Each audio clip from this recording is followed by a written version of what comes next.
Officially, there are three main sides to this conflict: Russia, South Ossetia and Georgia. But some people would tell you that there is one more invisible party to this recent flare-up of violence, which is the United States.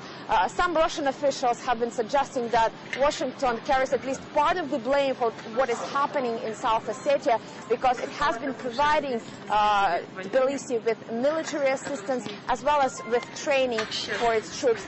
And to talk more about the U.S. participation in this conflict as well as U.S. policies in the region, I'm now joined by Joe Mestas. He is a U.S. citizen from Florida who happened to be vacationing with his family in this region when the situation went into the spiral. Well, Joe, you told me before that your wife, who is originally from South Ossetia, and your 5-year-old daughter happened to be in South Ossetia on the same very day when Georgia launched its military offensive on this republic. What thoughts were coming through your mind when you heard about that? Well, yeah, my wife said that she would be safe in Java. I wanted her to leave, and she said that nothing's going to happen in Java. And then the next morning, after heavy artillery fire, I get a call from my wife, and she said that the Georgian airplane, the fighter plane, has bombed Java, and this happened like about 200 meters away from her parents' home.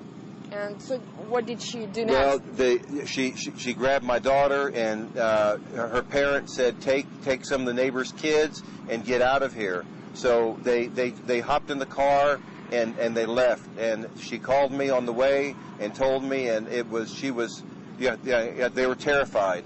And when my daughter sees an airplane now, she's afraid. She said the airplanes are coming again, and I'm very thankful that they got out with their lives. After my wife came out, I met them at the border, and after she got to this side of the border, she wanted me to get into a taxi with the kids and go back to Vladikavkaz, and she turned around and she went back to Java to get her parents. So she's now staying in Java. She brought them back, and she's here with her parents. Well, now, Joe, you told me before that you've been in this region many times. You know about all these simmering tensions between Georgia and South Ossetia. They've been simmering for some years now. But have you ever thought that these could escalate into such violence with so many casualties and with so much destruction on both sides? No, I didn't. In fact, I thought that since the United States has been supporting Georgia, that there would be some control over the situation, and that it would be a peaceful resolution. And but what's happened there is not just the war; it's war crimes. George Bush and Saakashvili should answer to the crimes that are being committed, the killing of innocent people, and the running over of graves, and running over with tanks of women and children, and throwing grenades into the cellars to kill innocent people. That's not. War is supposed to be military against military. Georgians are killing innocent civilians. They're committing genocide. Well, now you mentioned Georgian President Mikhail Saakashvili, who has already called on the United States to intervene. As an American citizen, do you want Washington to step in? I urge every American who may be watching this broadcast right now to call their senators, their congressmen, the White House, and tell George Bush, get out. America does not need to intervene in this war. America needs to stop supporting Georgia. What Saakashvili is doing is no better than what Saddam Hussein did.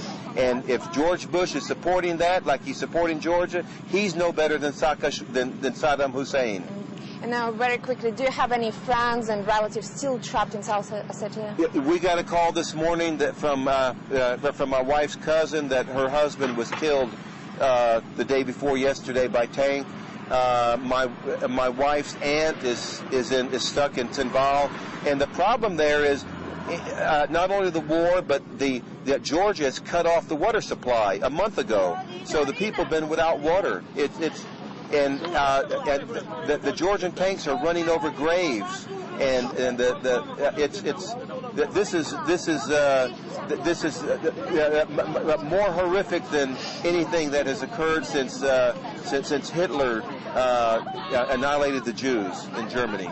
Well, we very much hope that your relatives escape South Ossetia unharmed. It was Joe Nestos, an American citizen from South Ossetia, whose wife and child, a daughter, a 5-year-old daughter, happened to be in South Ossetia on the same very day when Georgia launched its military offensive on